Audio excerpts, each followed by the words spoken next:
98% of the population are plagued by what he called deficiency needs.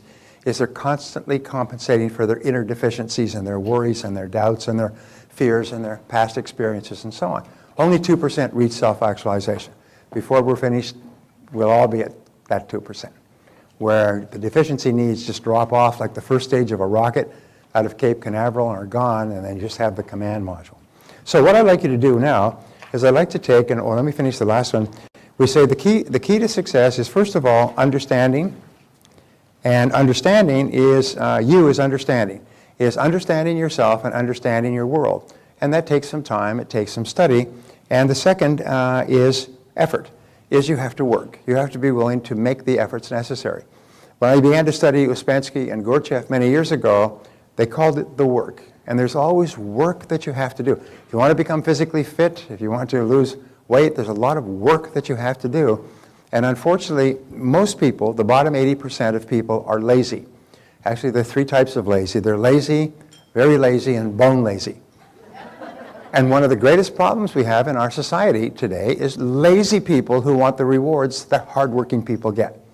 And they call the lazy people the average person. They call successful people the millionaires and billionaires, the millionaires and billionaires, the millionaires and billionaires, without realizing that all of those people started with nothing. Many of them were poor, many of them were immigrants, and they worked 20 to 30 years to become financially successful, and they say, well, these people should just be made to share this wealth that just fell in their hands. I mean, like there was a politician who ran for the presidency some years ago, and he said, those who have been lucky at the gaming tables of life should be forced to share their winnings with those who have not been as fortunate. That's the mindset. In other words, if you're successful, just luck. So therefore, you don't really deserve it, so it should be taken from you and given to others. The fact is that it takes tremendous effort for you and I to achieve any kind of success. But wonderfully enough, you can shortcut the efforts, which we'll learn how to do today. So I want you to give yourself an exam here, and give yourself grades on, in this exercise, page 5, and just give yourself a grade on a scale of 1 to 10 in each of these areas. And just be honest with yourself. This is not for you to share with anybody unless you want to share it. But question number 1, on a scale of 1 to 10, how much do you agree with, I am completely free from fear, stress, anxiety, want, and other negative emotions? Give yourself a grade of 1 to 10. Interestingly, in a 1 to 10 scaling, which you can use for the rest of your life, your answer is always intuitive, instant, and accurate. Whenever you have a 1 to 10, how'd you like that movie, scale of 1 to 10? 7. I mean, it's bang, it's instantaneous. Question number 2, I am able to enter into and fully enjoy complete fulfillment in my relationships. Give yourself a grade, 1 to 10, on how much you agree with that. I enjoy vibrant health and endless energy. So that's 1, and 10 would be the highest. From always sick and overly fatigued to vibrantly healthy and energetic. Number 4, I am completely free of money worries. Ooh, sorry about that.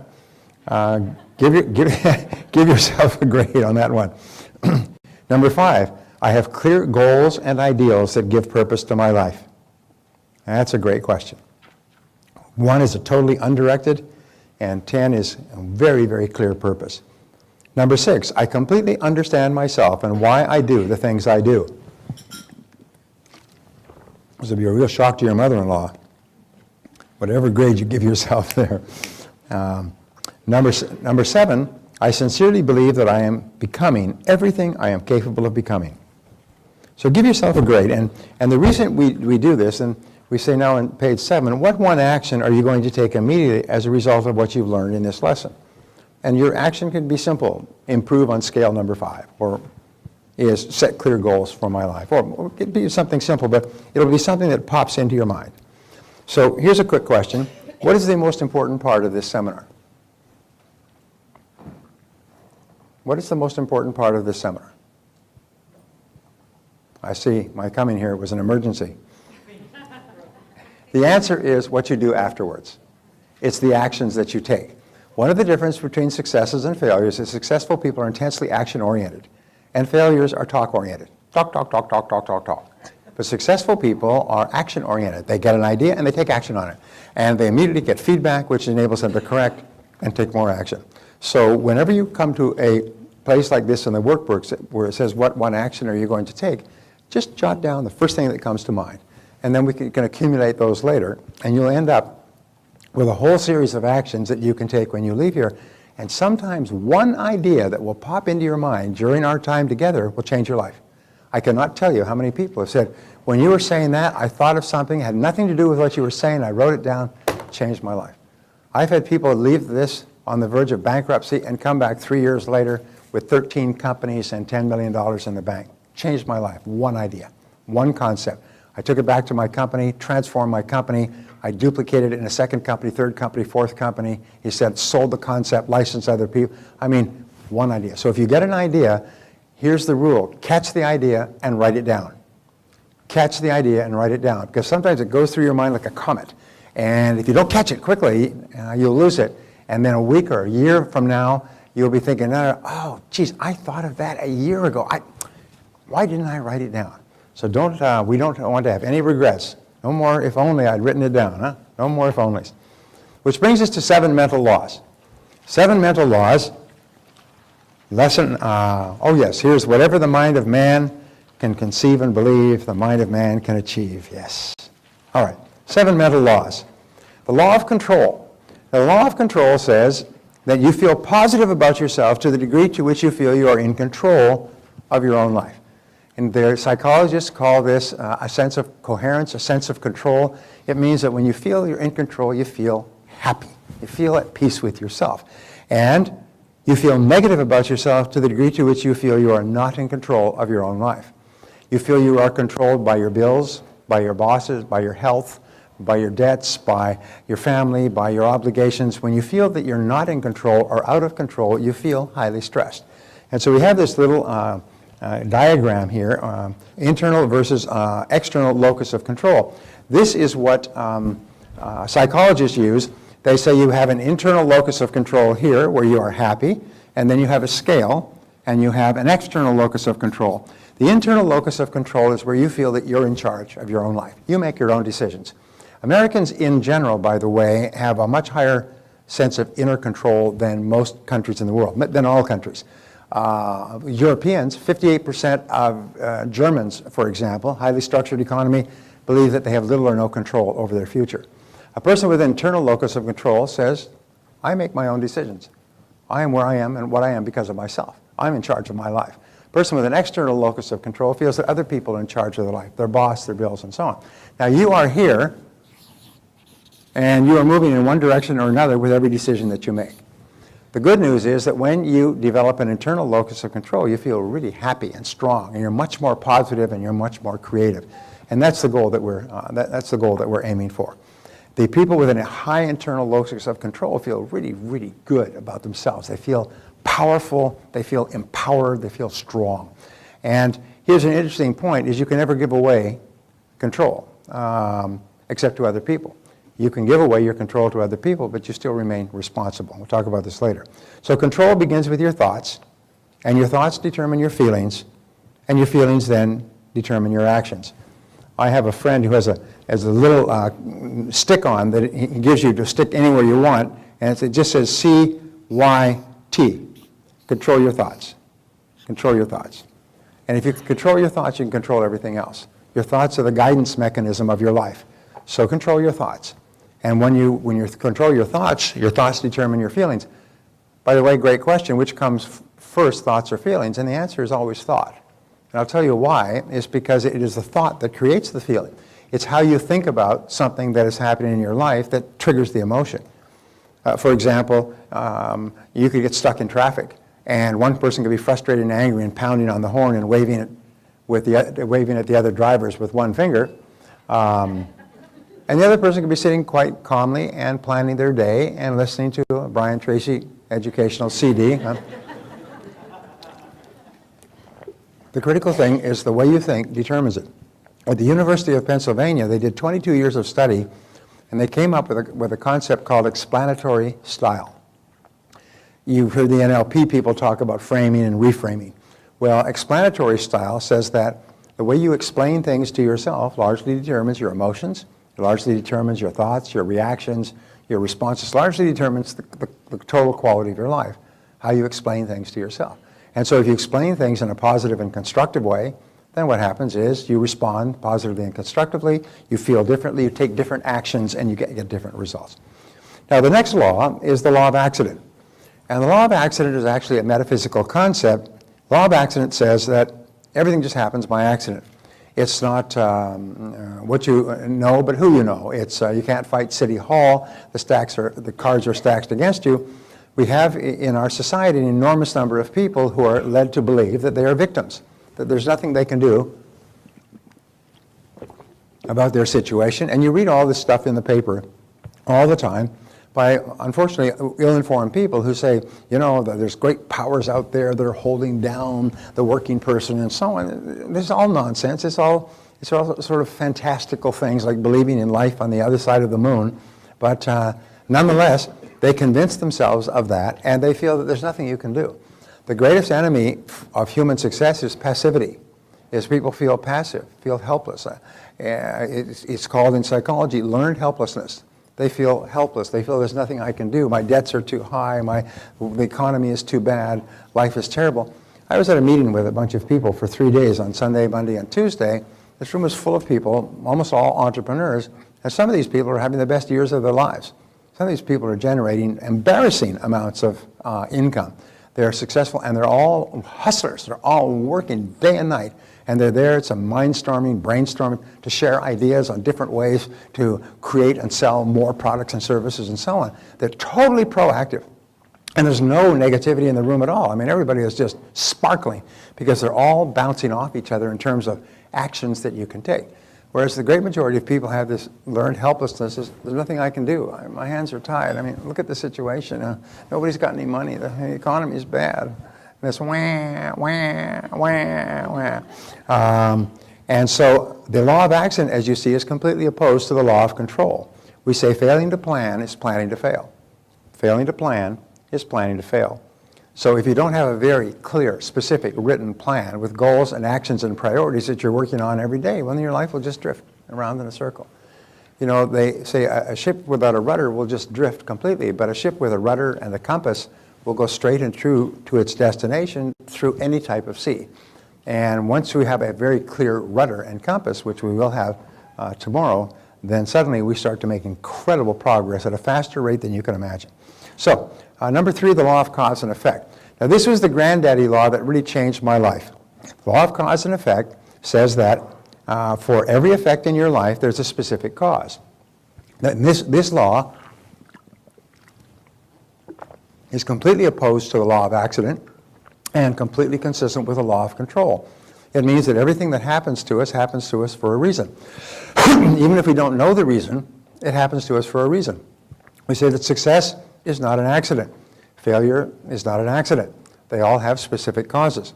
And here's the great rule. If you want to double your income or anything else, what you do is you realize that everybody who is earning twice as much as you today was at one time earning half as much as you. It's the way it works. Nobody was born earning twice as much. They started off at the bottom at a very low wage job. So then they did certain things differently from you, and now they're earning twice as much or 5 times as much or 10 times as much. Well, then what we do is go back and find out what they did, and we do the same thing. And we say success leaves tracks. Is if you find out what other successful people did, and you do the same thing, you'll eventually get the same results that they do. And if you don't, you won't. And here's the most amazing thing with regard to these laws. These are mental laws. A physical law you can see, like gravity. You can drop something and you can see. You can see the results of a physical law.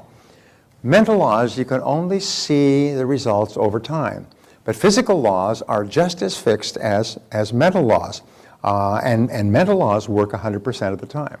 And what that means is that, it's interesting, they say that in all of human history, man has never invented a law.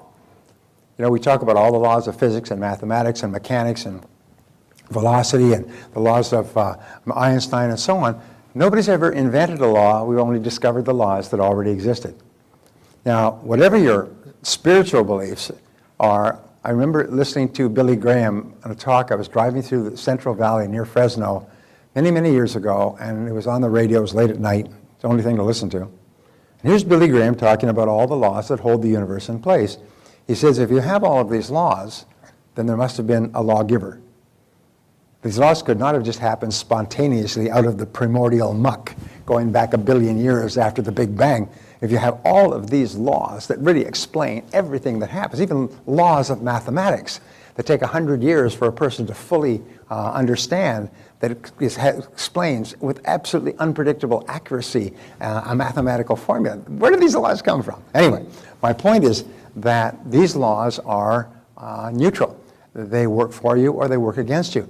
And so we say that nature is neutral. Nature is like justice. Nature is blind. Nature doesn't say you'll be a big success and your life is going to suck and you're going to be in between. Nature doesn't care.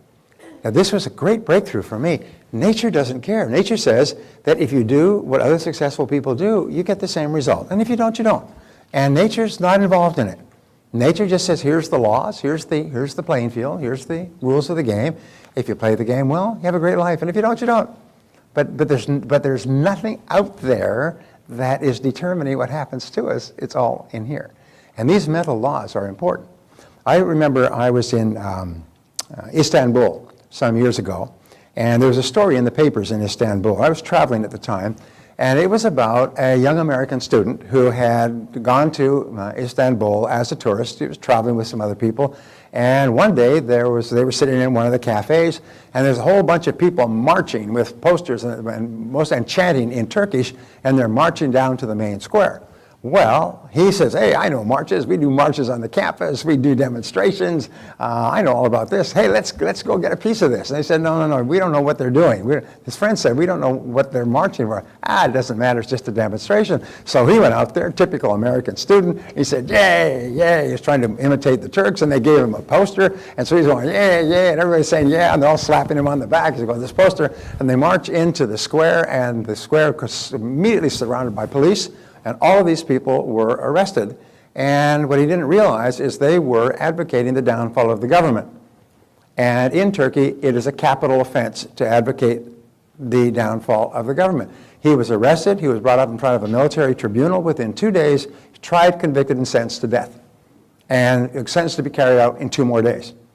And by this time, his friends who followed along at a distance, they'd gone to the embassy, they'd gone to the consulate, they ran it around in circles, and they did everything possible. And Turkey happens to have a colorful attitude toward money. So they managed to buy him out of prison. His parents had to sell their home back in the United States. Cost him $250,000 to get him out. And he was saved and speared across the border a few hours before he was going to be executed. And I remember that story because it was a true story. True stories are good. Here's the point. He didn't know the law. And in not knowing the law, there's no excuse for it. They don't care. He said, well, I'm a stranger, I'm a foreigner here, I didn't know that it was a capital offense. Excuse me. He said, they don't care. You violated the law, you can execute it. And in life, we violate a lot of laws. We violate a lot of natural laws, especially mental laws. And when we violate those laws, we suffer the consequences of it, whether we knew about the laws or not. If you step off a 10-story building in downtown San Diego, you're going to go splat on the sidewalk. And it doesn't matter whether you knew about the law of gravity, or whether you approved of the law of gravity, or whether anybody had explained the law of gravity to you. The law of gravity is going to work on you, and you're going to go splat on the sidewalk. The law is neutral. The law doesn't care. You know, thou shalt go splat, and thou shalt rise up, and thou shalt go half splat. No. In other words, the law is there. So all successful people do what we call a harmonic convergence. Have you heard of a harmonic convergence? They had this, I think, back in the 80s or 90s, where you have all the planets line up. They all line up at one particular time in the constellation. This happens every, I don't know how many years. And so all the planets are in line. You know, the Mercury and the Saturn and the Earth or Mars and then Earth and all these, and they all line up. And the magnetic power of all of these is supposed to bring about enormous changes, none of which happen. But it seems like a great idea. Our life, though, is to get our life in harmony with the great mental laws. And when you do that, things start to happen for you at an incredibly rapid rate. And you'll see, before this seminar is over, I can promise you, you will have experienced profound changes in your life. It happens all the time because you now have a harmonic convergence. You're now organizing your life and your thinking in harmony with these great laws, and they all start to work for you. So we say, okay, the B, it is the iron law of the universe. All other laws in the universe, I call it the umbrella law, all other laws, mathematics, physics, mechanics, all fall under the law of cause and effect. Aristotle proposed this in 350 BC, and it was called the Aristotelian principle of causality, which was a great shock to a world that believed in gods and coincidences and lightning strikes and Mount Zeus on Mount Olympus. What they said was, no, everything happens for a reason. And if we're not happy with what's happening, we can change the causes. If a person's overweight, people say, well, I'm overweight, it's because of my glands. Yes, sir, it's your mouth gland, and it's malfunctioning several times a day. You know, we know how to be healthy and fit and how to live a long time. We know how to make all the money that we want because there are hundreds of thousands of millions of people who have. Did you read the statistics in the paper this morning? Great statistics. Ta-da! In 2001, there were 7.7 millionaires in America. I'm sorry, 2001. 2011, 10 years later, after all the depression, recession, panics, crashes, and everything else, there's 10.2 million Americans with a net worth in excess of $1 million. Now, that would suggest that all these people, 90% of them started off with nothing, and they're still continuing to grow. That's a growth of what, 2.8 million? Is that what it was? It's about 2.8 million more millionaires now than there were 10 years ago. And all those people started off with nothing. So if you want to be a millionaire, then you can be a millionaire. Just do what other people who started with nothing did to become a millionaire. You know, which is probably become very good at what you do, earn good money, and don't spend it all. All right. Sorry about that. You liked the first part, you didn't like the second part. So, see, the most important application of this law is that thoughts are causes and conditions are effects. Your thoughts are what are called the primum movum, the primary moving force of your life. Your thoughts create the conditions of your life. It's very much as though you had one of the old slide projectors, and you put in a slide, it projects on the screen. Your thoughts project on the screen of your life. As the hippies used to say, wherever you go, there you are. And so wherever you look, there you are.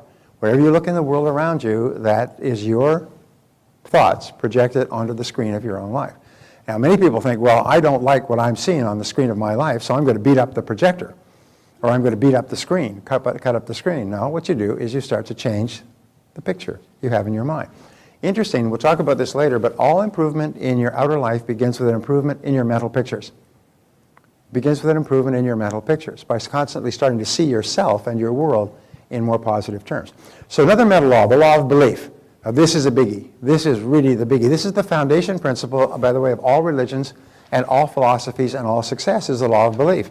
It says that whatever you believe with feeling becomes your reality.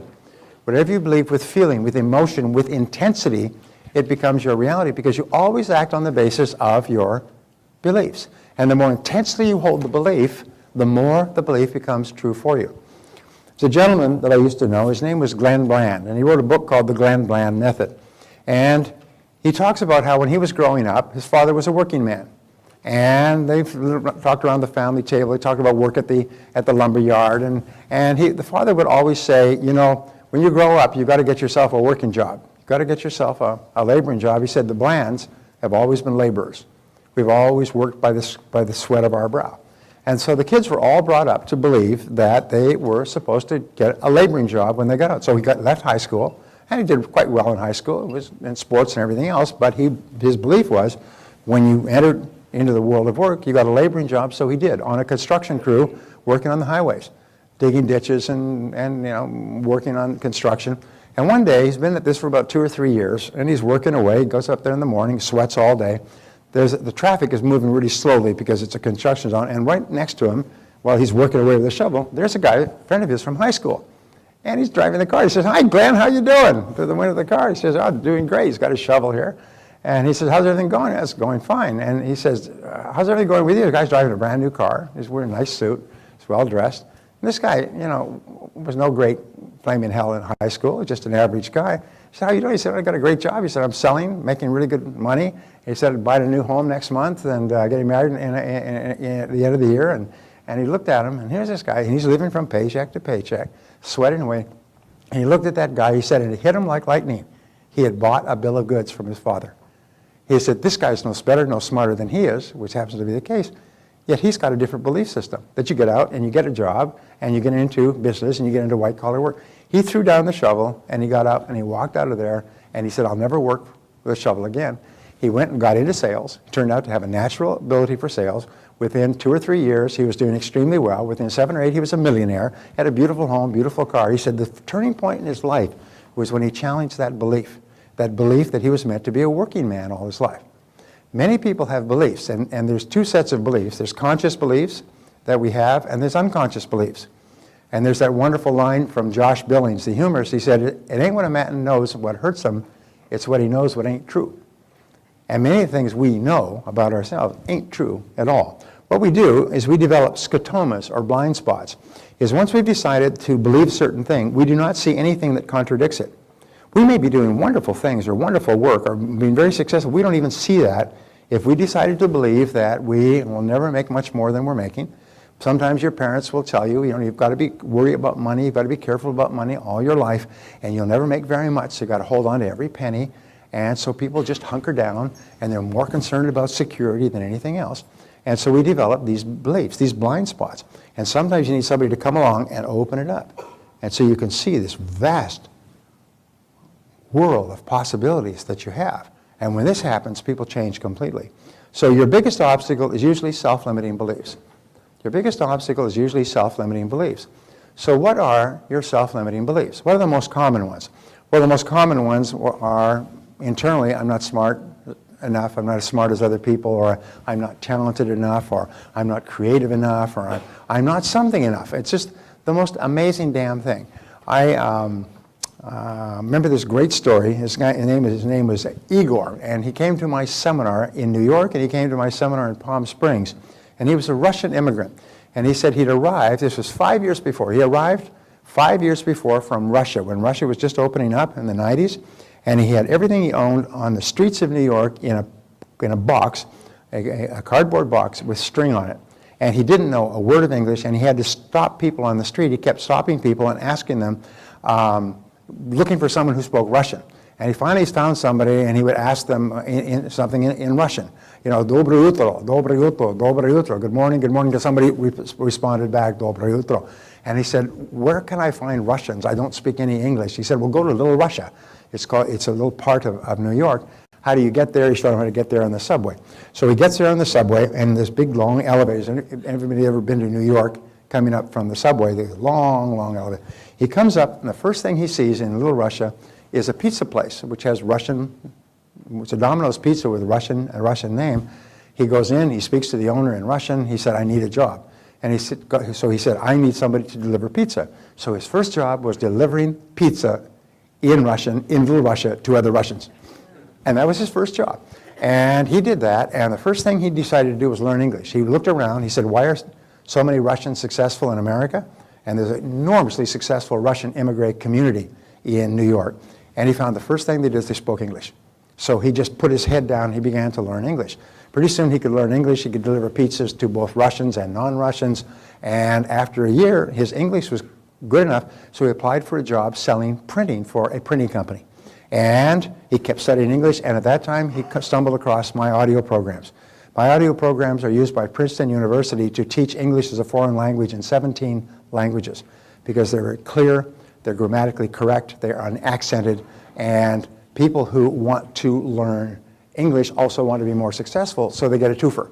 They get success ideas, plus they learn English. Well, he started to listen to my programs, and his English got better and better. He worked for 2 years selling printing, and he could become so knowledgeable about the business, and he had so many contacts, he decided to start his own printing, brokering business. This is year 4. When he came to my seminar, it was the end of year 5. That year, he had made more than $200,000 in commissions himself in his own business, brokering printing. He said he was on track to make $300,000, $400,000. He'd be at $500,000 within 8 years of arriving off the boat with no English skills. Now, I'm not trying to suggest that we have obstacles that we create in our own minds, but imagine an immigrant with no skills, no friends, no contacts, starting off, and within 5 or 8 years making several $100,000 a year, because he had this unshakable belief that it was possible. He absolutely believed it was possible. And to them, no matter what happened, everything that happened to him was just a learning experience, because he could not even imagine not being successful. When you reach the point where you cannot even imagine not achieving great goals, your whole life changes for you. So the next mental law is the law of expectations. Now, this is a great law. There's libraries full of books. There are psychologists who worked for years on this. Dr. Robert Rosenthal of Harvard worked on this for years, and he found that your expectations, especially about your outcomes, become your own self-fulfilling prophecies. What does that mean? Is if you expect something to happen, it usually happens. It becomes your own prophecy. Because if you expect it to happen, you'll act consistent with it happening. You will treat other people the way it's going to happen. W. Clement Stone tells the story of this young man. He was running a large insurance agency.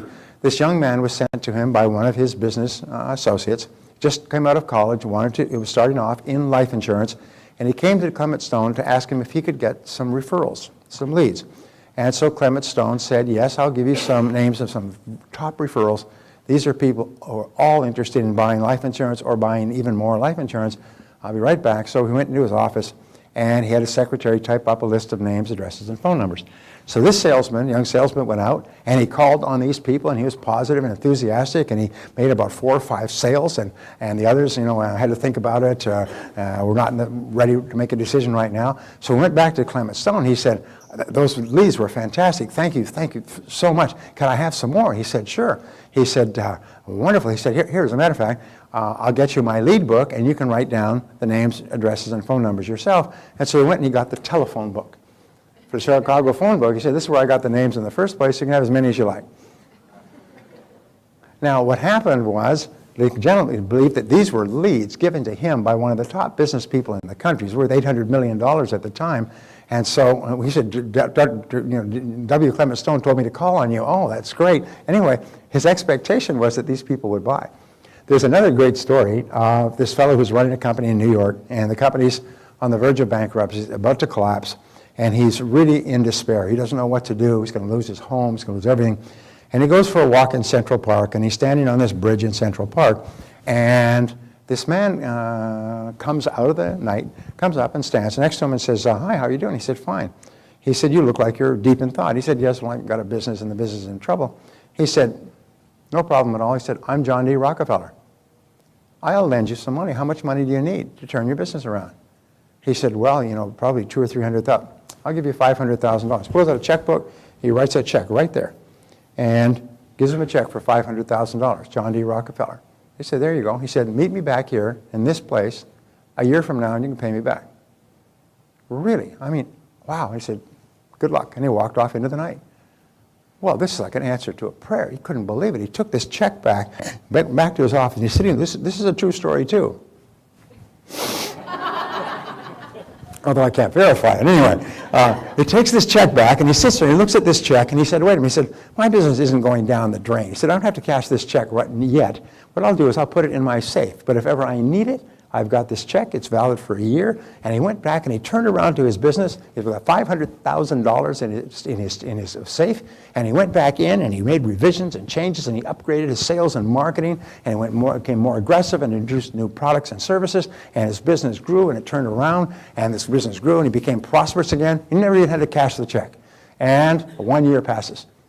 And he goes back to the park. He's got the check. And he's standing on the bridge. It's about 7 o'clock in the evening, and he's waiting. And after he'd been there about 10 or 15 minutes, this man comes walking quickly out of the dark, comes up, and he said, there you are again. How did everything work out? And he said, well, I'm happy to say I was able to change my business. Here's the check back. I never had to cash it.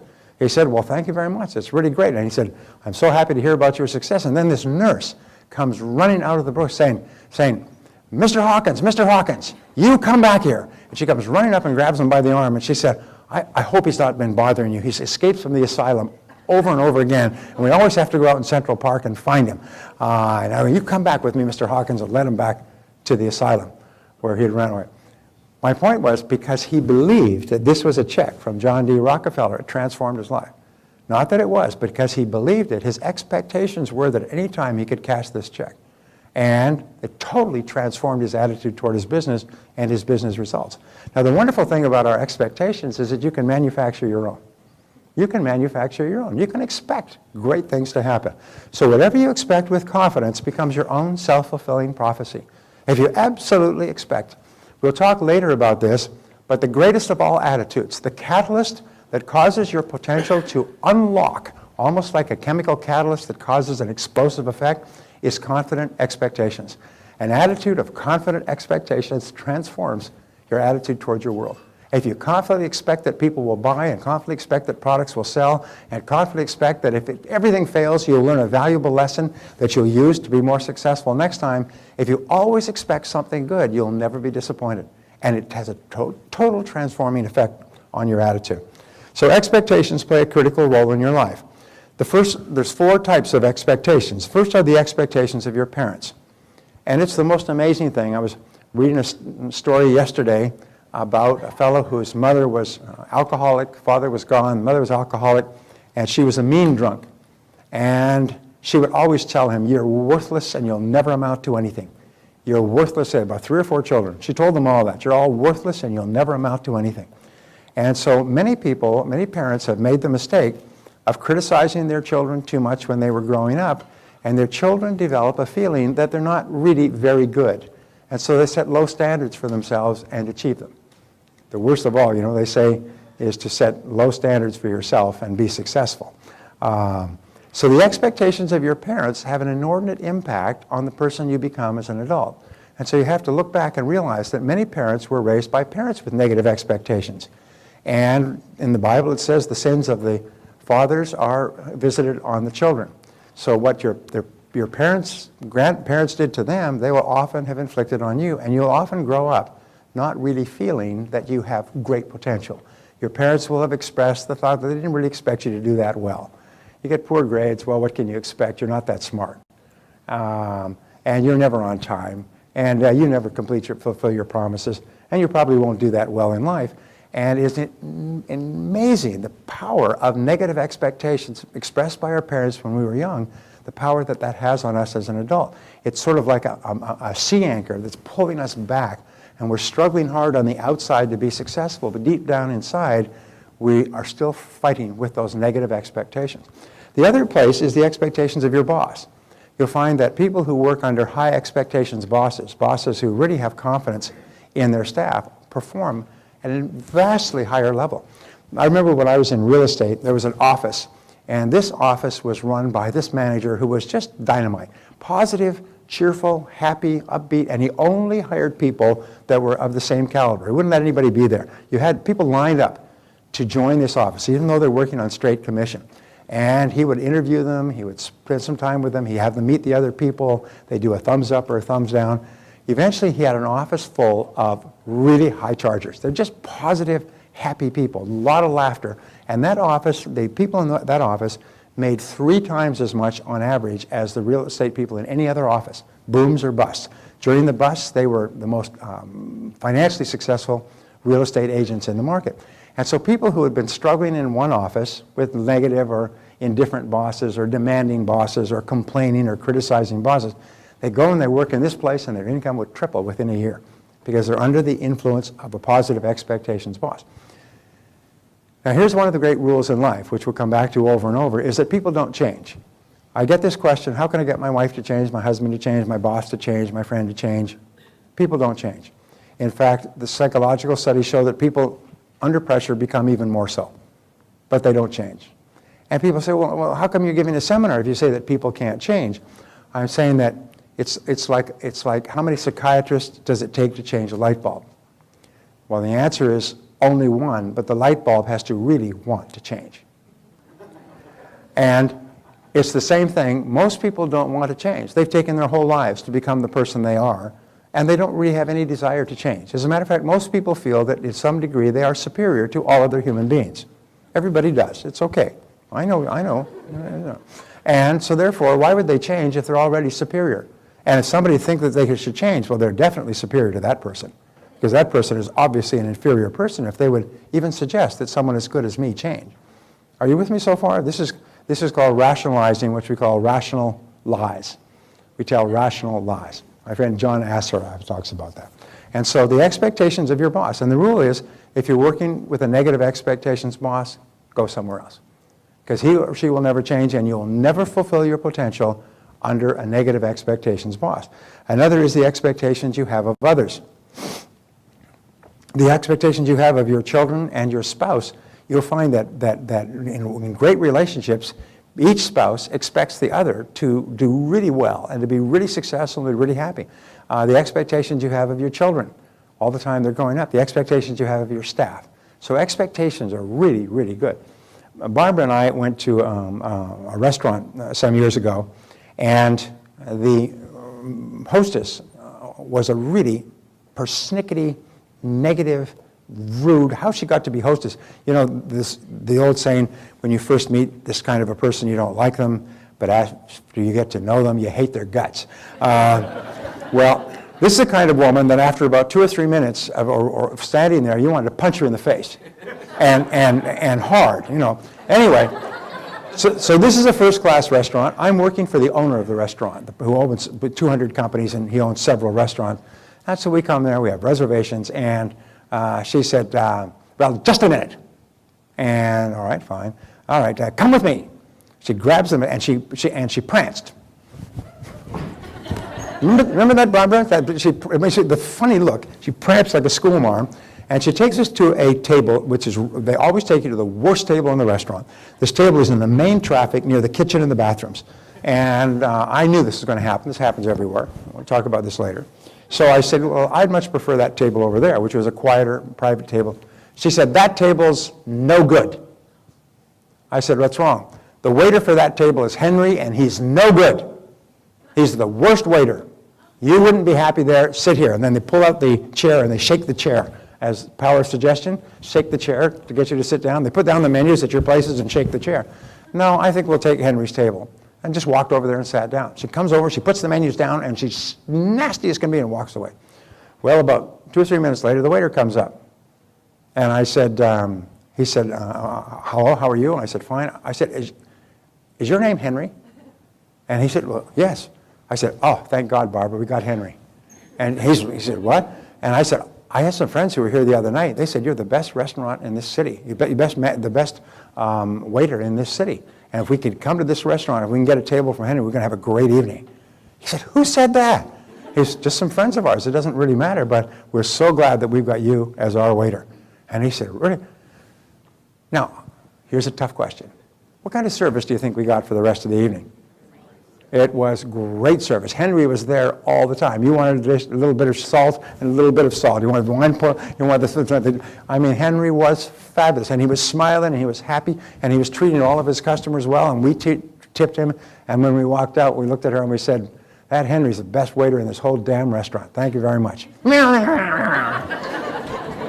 Don't.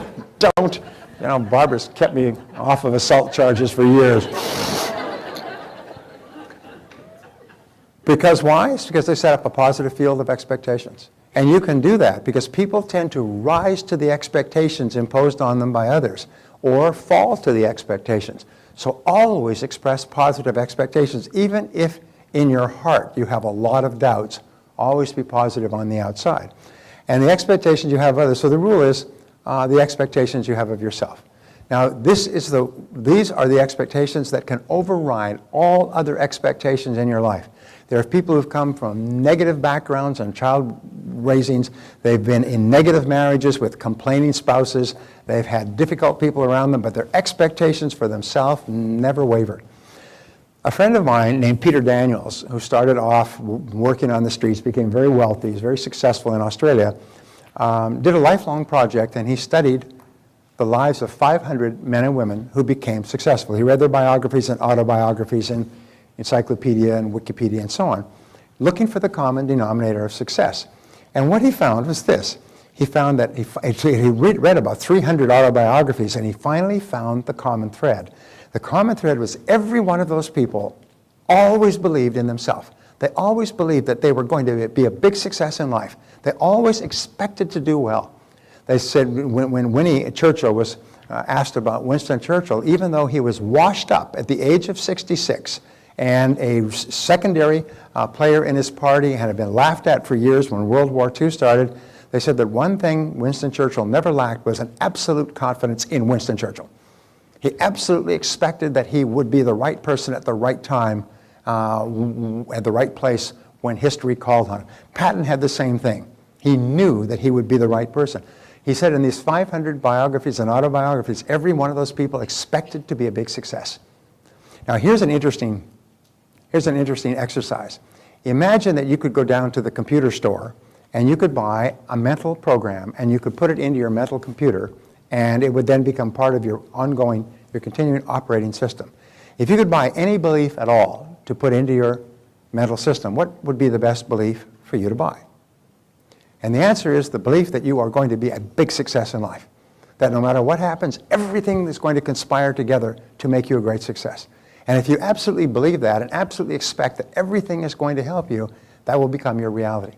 The reason why we do not achieve greatly is we hold ourselves back by our own beliefs. We wonder if it's possible. We over-exaggerate negative events.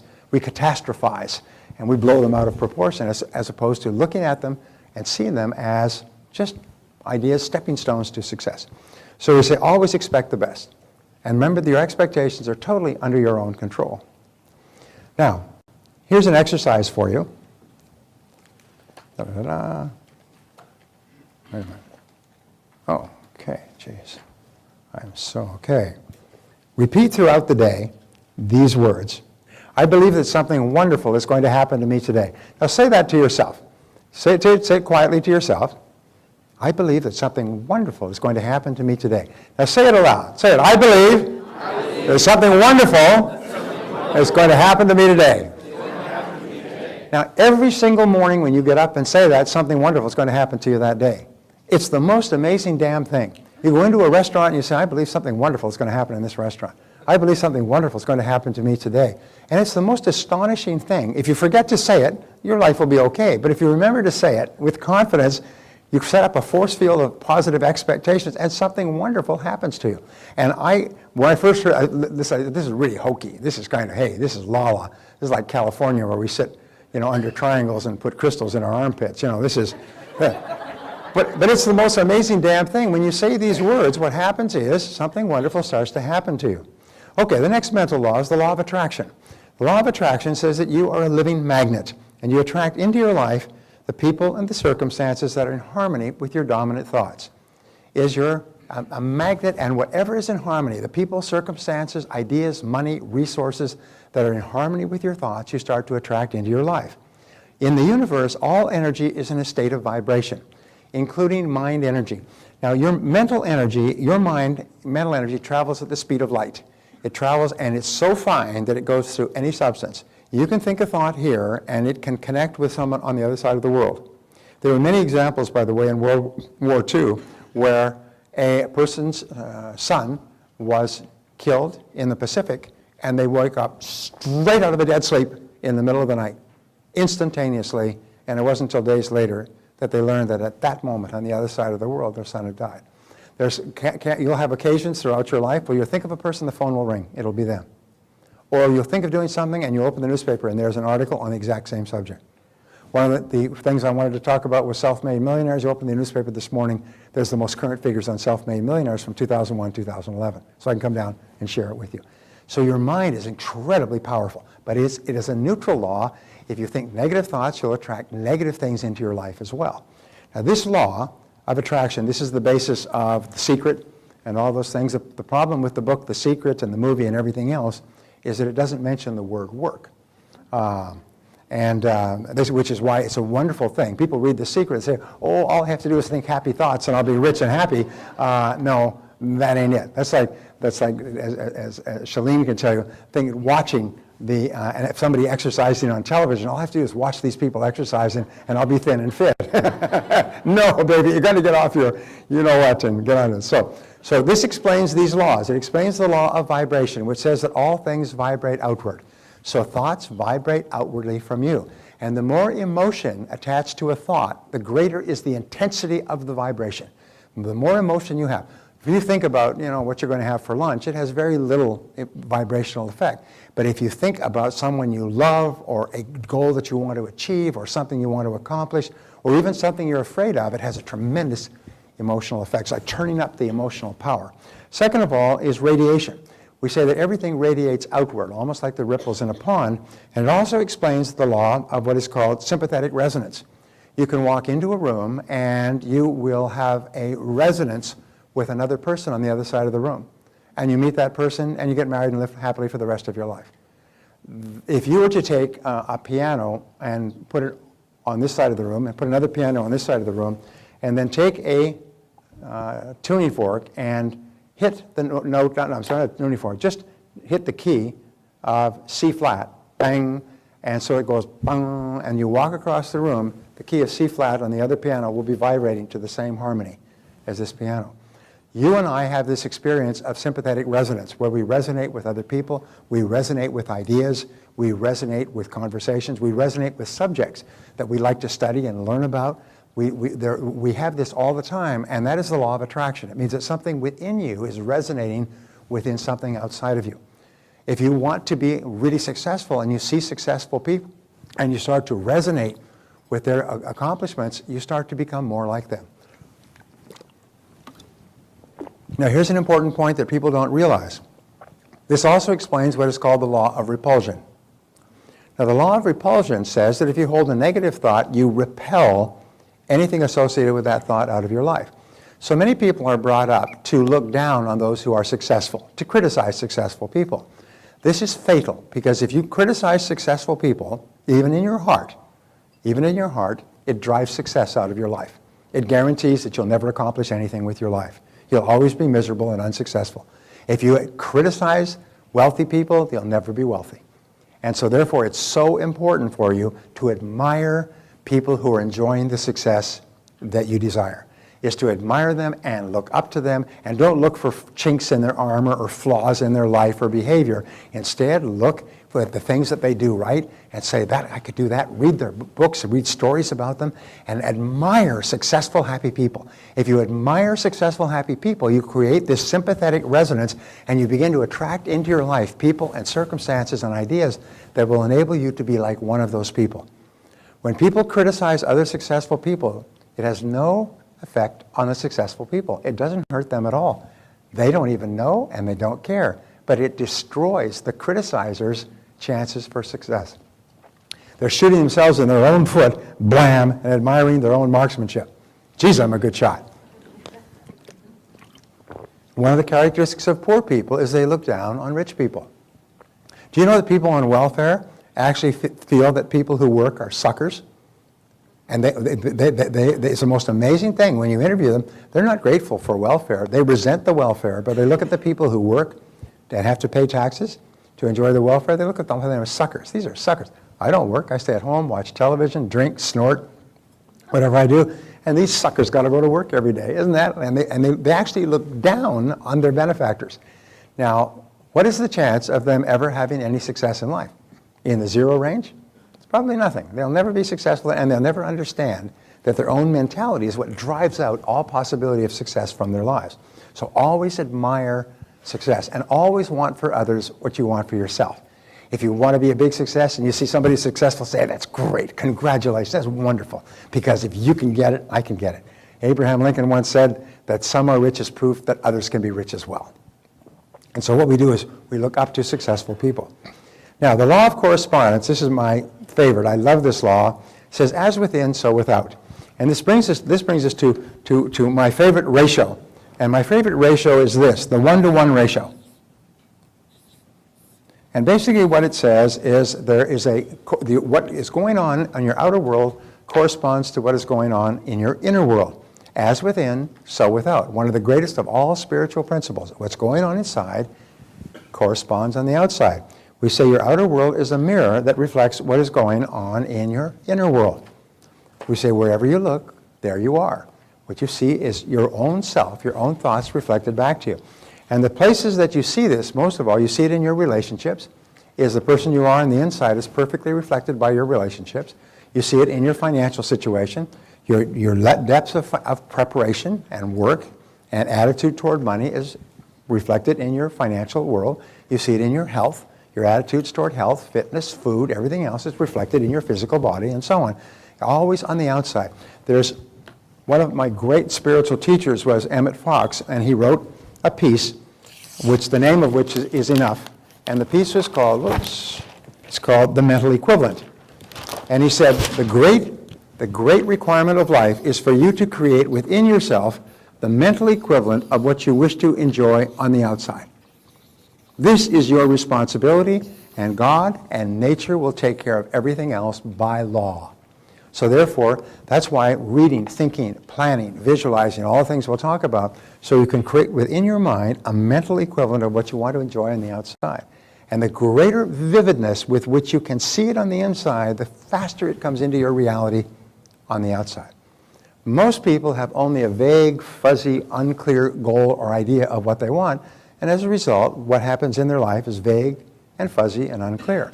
Successful people have a crystal clear picture of what they want, and as a result, it comes into reality quite quickly.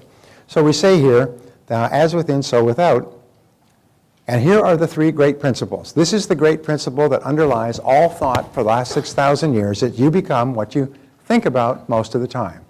You become what you think about most of the time. Now, this is always true, but there are exceptions, because if there weren't exceptions, every young man would turn into a young woman by the age of 20. All causation is mental. This, again, is the great, profound discovery that all causation is mental. Everything you see in the material world around you began with a thought in the mind of a person.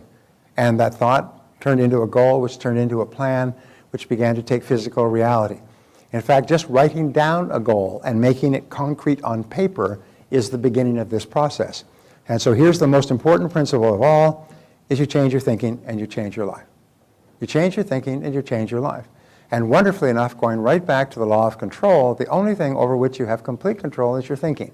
And if you can control your thinking, everything else will change for you. It's the hardest thing of all, yet the most important. And when you learn how to do it, as you will in our time together, your whole life will be completely different. Now, there are 7 mental laws. There's some exercises here. What I want you to do is I want you to complete these exercises. Just write down your answers. Number 1, in what areas of your life do you feel most in control? I wrote down mostly at home. When you walk into the house and you close the door behind you, this is your place. It's in complete control, or in your car. Or there's some things that you do really well. You feel tremendously in control when you're doing those things. Where do you feel in control? What areas of your life are you failing to plan for the success you deserve? In what areas of your life would you be helped? Let's put it this way. If you had very clear, specific written plans and blueprints that you worked on each day to achieve those goals. Financial, business, health, family. What are the main causes of the main effects in your life? You can just write yourself. Number 4 is a good question. What self-limiting beliefs could be holding you back? Remember, removing self-limiting beliefs is the first step, or identifying them is the first step to eliminating them. Awareness of the beliefs that you might have. You say, what might be holding me back? Well, maybe I don't believe. I had a fellow who was very, very successful, and he was up to $50,000 a year, after which he just burned out. Very successful in sales and business, but he couldn't make more than $50,000 a year. Finally, we sat down with him and said, why?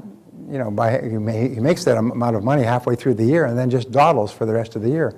He said, well, my father never made more than $50,000 a year, and he told me that I never make more than he did. And so when he hit the 50,000 mark, he was programmed to have a default switch. He just stopped working until we finally convinced him that what his father said had no relevance on you at all. It's a self-limiting belief. You can earn all you want. The next year, earned $150,000. So we all have these ideas that I can't earn more than this, or I'm not entitled to earn more than that, and so on, which we'll talk about. And what are your expectations for yourself and your career? What are your expectations for your financial situation? How much do you want to be worth? What level of success do you want to achieve in your business? What title? What are the parts of your life that you have attracted to yourself because of the person you are? These are really in-depth questions, aren't they? And what is it in you that is creating the world around you? Just write down the first answers you think of to the questions for which you have a ready answer. The whole purpose of these questions is just to help you think a little bit.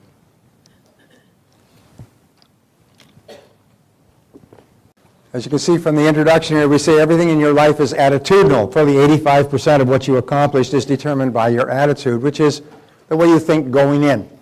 And you'll find that very successful people have very positive attitudes. By the time we're finished together, your attitude is going to be so positive, the people you meet will think you're smoking something. So, we say the formula for human potential has never been different. It's simply IA, which stands for inborn attributes. These are the natural talents and skills that you're born with. And by the way, every single person, as my friend Wayne Dyer says, comes into this world with secret orders. You come into this world with a special programming that enables you to accomplish something extraordinary with your life. The great goal of life, the great goal of adult life, is for you to find out what it is. But you know the old saying, God don't make no junk. And God doesn't make anybody extra. So therefore, every single person has a role to play in the great scheme of things. And we'll talk about this a little bit later, talk about it tomorrow, but I love the quote from Einstein where he was asked, what is the purpose of human life? And he stopped. I thought about it. He said, well, we must be here to serve others. What other purpose could there be? We must be here to serve others. What other purpose could there be? Now, as you know, I am a capitalist. A capitalist is a person who believes in producing valuable products and services that people want and need and are willing to pay for. That helps them to improve the quality of their life and work. And that is one of the highest forms of service that there is to improve the quality of the life and work of other people.